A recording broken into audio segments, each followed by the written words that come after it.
Центри за промоција наместо промотори за нови инвестиции. Македонија го менува концептот за промоција на поволностите за инвестирање што ги нуди државава. Иако до вчера критикуваа, сега владата ќе ангажира луѓе кои ќе работат во 3 канцеларии низ светот, и тоа за промоција на бизнис можностите во Македонија. За сега нема пресметка колку пари ќе чини отворањето на представништвата. Тие, како што велат од ТИРС, треба да се отвора до крајот на годинава, и тоа во Турција, Германија и САД. За почеток во нив ќе работат по 2 лица, еден раководител и еден негов заменик, а фокусот ќе биде презентација на слободните економски зони и привлекување компании од областа на индустријата. Затоа се сконцентриравме на тие 3 држави каде што имаме најголем успех, и исто така тие регионални канцеларии што ќе бидат отворени од Дирекцијата за технолошко-индустријски развојни зони.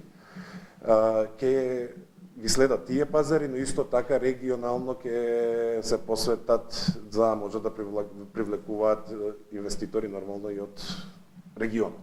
Од ТИРС вела дека привршува изготвувањето на легислативниот дел за економските канцеларии. До крајот на јуни се очекува да биде заокружен, а веќе на есен истите да бидат отворени. Инаку власта, додека беше во опозиција, упатуваше силни критики против економските промотори и дека парите биле залудно потрошени, за сега да го прават истото.